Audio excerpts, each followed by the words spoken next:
I turned 71 this month. I am sharing with you lessons I have learned these 71 years. I want to pick a character in the Bible and share a lesson. Let's begin with the first character, Adam. What can we learn from Adam? Even paradise had work. Work was part of God's original plan for all of us, and work is a blessing. I know a lot of people who hate work. They hate to work. When you ask people for their perfect day, for them the perfect day will be, oh, I'm lying at the beach, I have a glass of something by me. If the person is not too religious, I have a lady by me, and that kind of thing. A day you wake up and you have nothing doing, you can just eat and sleep, would be a perfect day. Well, talk to somebody who has been unemployed for a long time. You can sleep and get tired. So it is wonderful to have the opportunity to work. The day you go home from work and you feel fulfilled and you feel amazing, it is not the day you went to the office and you had nothing to do. It is always the day when you thought you were just not going to make it. The deadlines were zooming, pressure was on you, things did not seem to be going on right, and somehow you tucked in, toughen yourself, and you delivered. That day, when you go home, you feel happy. Why? You worked. So paradise had work. Adam had to name. Adam had to take care of the Garden of Eden. That is work. There are fathers who name their children and they even forget what are the names they have given to their children. But Adam remembered every name he had given to any creature. That is work. Fall in love with work is the secret to happiness. And I wish you happiness.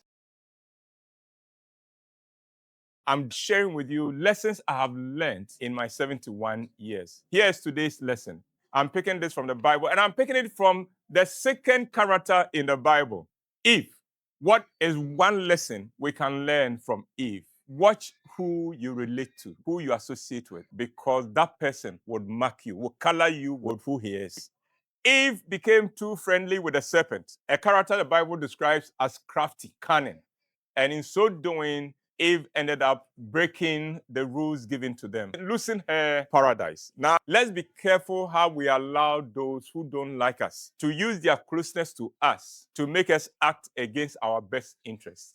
So be careful. Be careful who you call your friend. Be careful what you follow. They can cost you paradise. I'll come back again with another lesson from my 71 years of life. Stay blessed. When I was much younger, one of the questions that came up at Sunday school was this: who killed a quarter of the world's population? Answer: Cain. There was Adam, there was Eve, there was Cain, there was Abel. And Cain killed Abel. He killed a quarter of the world's population at one go. And Cain also gave us a very interesting quote: am I my brother's keeper? And unfortunately, it has become the anthem of all terrible people. Because you have to be a terrible person when you can say, am I my brother's keeper? The simple answer is yes, you are your brother's keeper. You know why? Because we are one. What you do to your brother, you have done to yourself. As Cain discovered that the death of Abel does not mean that he was more accepted or acceptable. The death of Abel did not bring him any gain. It rather lessened him. Am I my brother's keeper? Yes. It's a lesson we all need to learn, that what I have done to you today, I have done to myself. And so the best way to ensure my safety is to ensure that I do not do you any harm. The best way to ensure my prosperity is to ensure that I do not stand in the way of your prosperity. The best way to ensure that I get celebrated is for me to celebrate you. If what I do is undermine you and sabotage you, sure enough, I would also be sabotaged and undermined. Am I my brother's keeper? Oh, yes. Let's all be each other's keeper. I'll come your way again with another lesson. Until then, stay blessed. See you.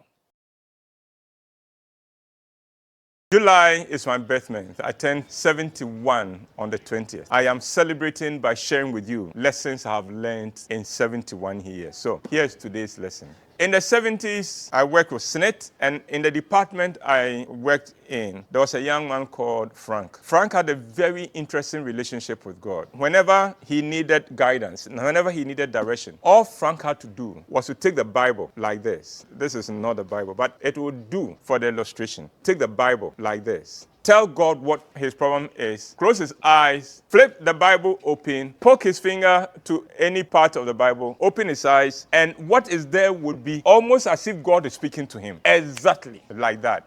Now, Frank told me about this relationship he had with God. I said, no, Frank, God doesn't relate to us like that. He said, no, God does with me.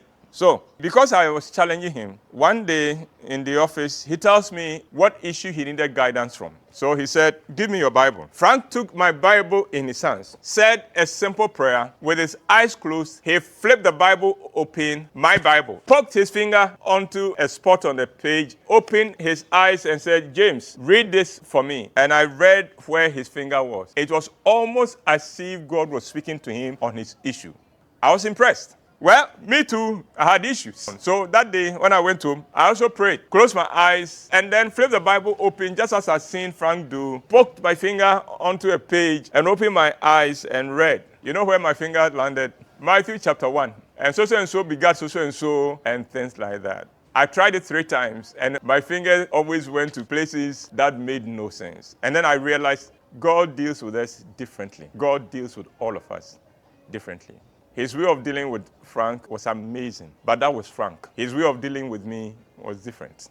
And so each of us will have to find, how does God deal with you? How does God speak to you? How does God relate to you? And let that be your way. And don't try to copy someone's way of dealing with God. God wants a direct relationship with you, and his relationship with you will be very different from his relationship with anyone else. I'll come your way again with another lesson in my 71 years. Stay blessed. Kindly subscribe to my channel and click on the bell button.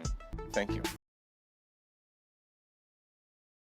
I celebrate my birthday in July, 71 years. And in celebrating, I'm sharing with you lessons from my life. In my younger days, in my 30s, I was the sales and marketing manager for a publishing firm. And my job was to travel to the regions once a month, distributing books, monitoring sales, and I drove fast. I drove very fast. On this particular day, I had loaded my car for Kumasi. Because of the way I knew I drove, I decided to change all the 4 tires with brand new. Went to my regular vulcanizer. He dropped everything, got all his boys. In less than no time, all 4 tires had been changed. And then I set off. About 6:30, I was doing 140 regular. 8 p.m., I had just gone beyond Kibi, going towards Nkoko. And then, in the middle of the forest, I hear a voice in my mind saying, slow down. I looked at the speedometer and realized I had come to 120. So I went back to 140. And then the voice said, slow down. And I went,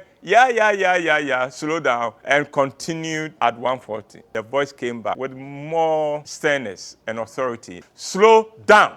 I have walked with God for quite a while. I knew this must be God calling my attention to something. I looked around and I realized darkness all around me. No town, no village, very few cars, and the voice says, stop. I look around, stop, here?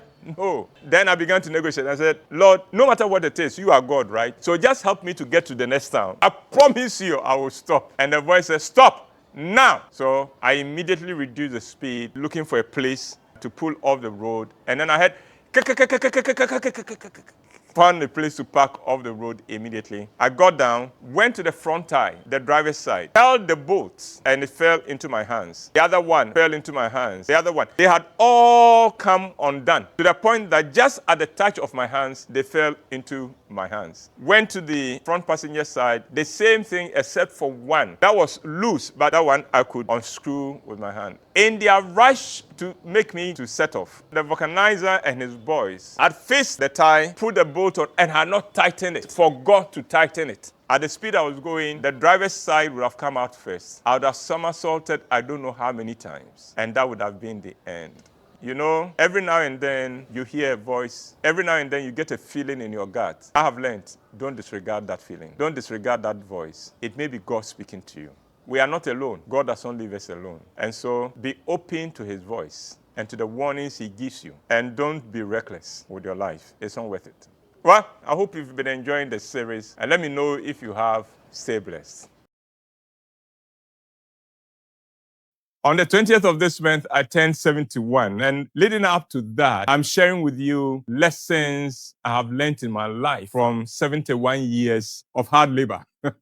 Here we go. In the book of John, in the Gospel of John, chapter 1, Nathanael is told, "We have found the Messiah." And out of his mouth comes this: "Oh, can anything good come out of Nazareth?" And of course, something more than good had come out of Nazareth. The lesson is this: it is very possible for people to look down upon you because of your background, because of the color of your skin, because of your tribe, because of the environment in which you were raised, or even because of the school you went to and all that. Well, it is okay for people to dismiss you. It is okay for people to ask, can anything good come out of Nazareth or wherever you come from? It is okay for them to do that. But you, don't put yourself down. God does not create junk. You are nobody's junk. Your best response to people who look down upon you is to beat them. Beat them in performance. Your best response is to live your best life. There was a soccer match in Spain, and one of the black players was being taunted with being a monkey, and they threw bananas onto the pitch for the monkey. This had happened to other players before, and what those players did was to be devastated. One of them even walked off the field, but not this one. He picked the bananas, ate the bananas, and scored a goal against them. What better way to answer them? This monkey that you think I am has just beaten you. Let people look down upon you if they choose to. But you, never dismiss yourself. Never write yourself off. So when they say, can anything good come out of Osu Presec? Can anything good come out of Keta Secondary School? Or can anything good come out of wherever? Your best response is to live your best life and blow their minds with your performance, not with your anger, your performance. Because we are all better than anybody thinks we are. I'll come your way again with another lesson of life. So then, stay blessed. I was born and raised in Kumasi. I came to Accra for the first time in 1969 for school. I was a proper JJC. I'd never been to Accra. I knew nothing about Accra. I was staying with an uncle at Kaneshi, and I went to Osu Presby Secondary School in 1969. I knew that I'd take bus 7. Bus 7 would take me to Kolebu. Bus 22 would take me to Kaneshi, a junction away from my house. That was all I knew. One day, it had rained very heavily, and it also happened to be the day when we were given books. Now, those were the days when, for every subject, you had an exercise book, you had a jotter, 1 or 2 textbooks, and you had a notebook. About 9 to 11 subjects, you can multiply that. I go to the bus stop where we wait for bus 7. We wait. Bus 7 does not come. About 4:45, a taxi driver slows down. He said, bus 7 has broken down. It's broken down there. So immediately, all the students, all my mates, they all took off. I was stranded. Then one of them turned and said, James, let's go through Opera Square. So we get to the Castle Road to Opera Square, and that was the first time I was seeing Opera Square. This huge bus terminal, but with signage. So I started reading, and I saw 4B, Kaneshi. The 4B had just taken off just when we arrived. But I go and stand there. Kaneshi, 4B. I will wait for 4B. Meanwhile, a bus was loading. It was almost done. But it said Foyo. I had no idea Foyo was anywhere near Kaneshi. Then a man walks to me. Hey, are you not going to Kaneshi? Stranger. And I said, yes. He said, then go and board that bus. And then he grabs my bag. They shoved me inside on the stairs because the bus was full. Now, as soon as I get on board, the bus takes off, but I turned back to say thank you to this stranger, and there was no one there. I looked around. There was no one there. The man seemed to just have vanished. There are angels among us, and not all angels manifest with wings, just ordinary human beings, and yet they are used to help us in the worst of moments. And you know the interesting thing? When the bus put me near the Kaneshi police station, here was my uncle's wife and his friend coming to the police station to report that the stranger from Kumasi was lost. But the timing couldn't have been more perfect. Somehow, it was orchestrated so that they could meet me just around the police station and take me home. I believe in angels. I also believe that each of us could become someone's angel. All you have to do, every now and then, take time to reach out to somebody, and then you too will become an angel. Calling all angels, you respond and say, here for duty. God bless you. I'll come your way with another lesson. Stay blessed. Kindly subscribe to my channel and click on the bell button. Thank you.